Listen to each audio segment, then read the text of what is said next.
अस्सलाम वालेकुम स्कॉर्पियोज। मैं हारिस अज़मी प्रोफेशनल एस्ट्रोलॉजर आपकी खिदमत में हाजिर हूँ अपनी ड्यूटी पूरी करते हुए हर तरह की बारीक से बारीक कैलकुलेशंस लेकर। मैं इस हफ्ते बहुत बारीकी से मुझे करनी नहीं पड़ी कैलकुलेशंस, बड़े बड़े मेजर इवेंट्स हैं इस हफ्ते।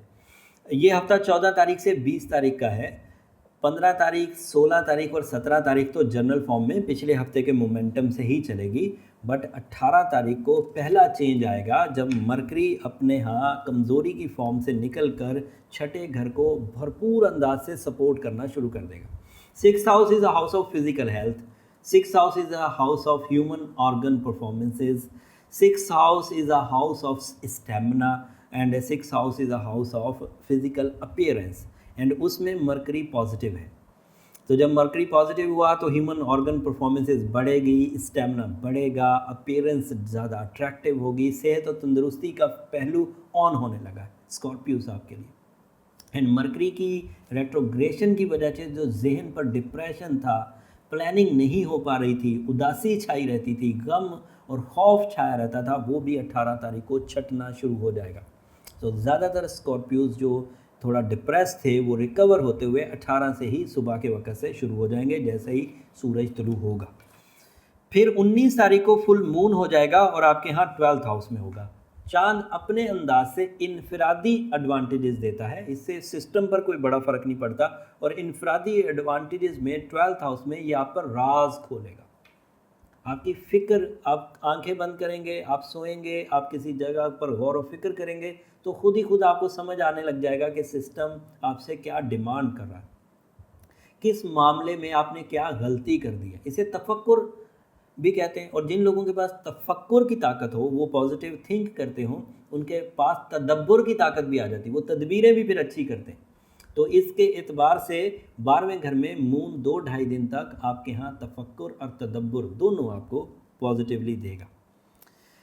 अपने अंदर के एहसास को जगाने का जो फ्यूल है वो भी इन्हीं 2 तारीखों में, 2-3 तारीखों में मिलेगा, जो कि 19, 20 और 21 पर मबनी होंगी। इस एहसास से आपकी जो अंदर कोई सख्त गिरी थी, किसी के साथ आपने कोई ठान ली थी और उससे हट नहीं रहे थे, तो वहाँ से हटने का मौका भी मिलेगा। मोहब्बत ही से कामयाबियाँ हासिल हो जाती हैं, ज़रूरत क्या है कि सख्त गिरी इख्तियार की जाए। वीनस आपके यहाँ 6th हाउस में लोगों के आपके साथ मामलात तय पाने की शरह में इजाफा हो जाएगा वीनस के छठे घर में आने की वजह से। आपसे मिलने वाले लोग, तमाम स्कॉर्पियो से मिलने वाले लोग देखेंगे कि स्कॉर्पियो बहुत अच्छे अंदाज से वेलकम कर रहे हैं और उस वेलकमिंग सिचुएशन से रेशो ऑफ सक्सेस इंक्रीज़ कर जाएगा, प्रॉफिट लेवल्स बढ़ेंगे, आसानियां बढ़ेंगी, टारगेट सामने नज़र आने लगेंगे और मे बी इन्हीं कुछ दिनों में, इन्हीं कुछ हफ्तों में आप उन टारगेट्स को हिट भी कर जाए। अगली खबर आपकी सन 21 तारीख को आपके यहाँ 7th हाउस में आएगा। ये भी पॉजिटिव खबर है, लेकिन ये अगले हफ्ते में एग्जिस्ट करती है, अगले हफ्ते के पहले दिन ये हो जाएगा। तो अगले हफ्ते में ये ज़रूर बयान करूँगा। एक छोटी सी अजीब खबर भी है, जो पिछले दफ़ा मैंने मरकरी जुपिटर की रेट्रोग्रेशन के बारे में बताया था। जुपिटर आपके यहाँ 2nd हाउस में रेट्रोग्रेड हुआ है, 4 महीने रहेगा।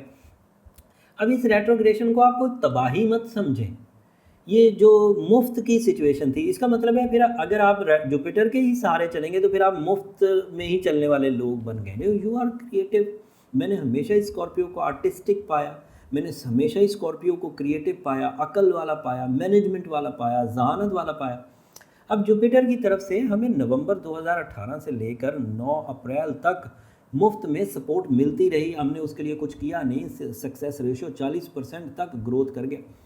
बट अब वो कुछ अरसे अपने रूल्स के मुताबिक वो अब स्लो चलेगा, फिर अभी स्टेशनरी है, फिर रेट्रो भी चलेगा एंड फिर स्टेशनरी होगा, फिर डायरेक्ट होगा।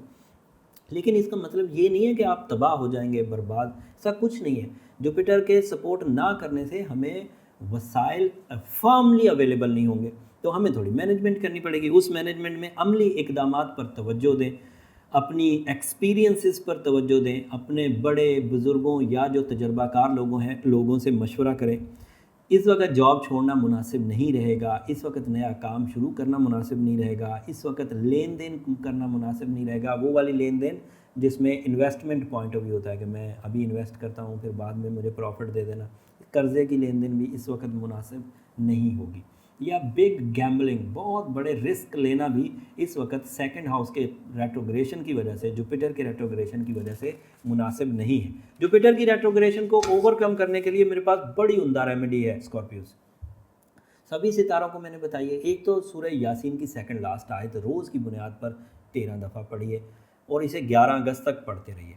साथ में अपना बर्थ स्टोन ओपल ज़रूर पहनिए, ये आइडियल स्टोन है। कई तरह के इवेंट में पिछले हफ्तों में आपको बयान कर चुका हूँ, जब जब आपको ओपल की ज़रूरत थी। अच्छी क्वालिटी का पहनिए, थोपियन पहनिए, वाटर ओपल पहनिए, ऑस्ट्रेलियन ओपल, ऑस्ट्रेलियन फायर ओपल पहनिए। ये ऐसे ओपल्स हैं जो हैं थोड़े महंगे बट हैं बड़े इफेक्टिव। अगर आप ये पहनेंगे तो इससे इससे इस तरह की कॉस्मिक एनर्जीज, इस तरह की सपोर्ट हमें मिल जाएगी कि अगर कोई एक प्लैनेट हमें सपोर्ट ना भी कर रहा हो तो हमारे पास रिजर्व में हमारी अपनी गैजेट से, हमारी अपनी रिंग्स या पेंडेंट से हमारे पास एनर्जी होगी। हमें कहीं से और एनर्जी की ज़रूरत नहीं पड़ेगी।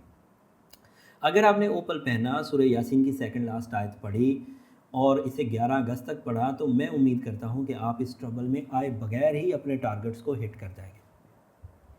और ये मेरा एक्सपीरियंस भी है। आप यकीन करें कि इस रेमेडी से मैंने कितनी ख़राबियों के टाइम को, स्कॉर्पियोस एंड दीगर स्टार्स को उस उलझन से बाहर निकाला है। उम्मीद करता हूँ ये सारी खबरें आपको समझ भी आई होंगी, आप अपनी ज़िंदगी में इम्प्लीमेंट भी करेंगे। जब भी आप सूरह यासीन पढ़ें, जब भी आप सूरह यासीन की सेकंड लास्ट आयत पढ़ें, जब भी आप अल्लाह को याद करें, मुझे भी अपनी दुआओं में ज़रूर याद रखिएगा। जाते जाते चैनल को ज़रूर सब्सक्राइब कर लीजिए। ये ओवरव्यू था। जो इंडिविजुअल न्यूज़ लेनी या इंडिविजुअल बर्थ चार्ट बनाना हो, उसके लिए नीचे नंबर चल रहे होते हैं, आप उन नंबर्स पर रब्ता करके अपनी अपॉइंटमेंट ले सकते हैं। But that is not free forums, आपको उस बात का अंदाज़ा है। अगले हफ्ते तक के लिए इजाज़त, अल्लाह ने।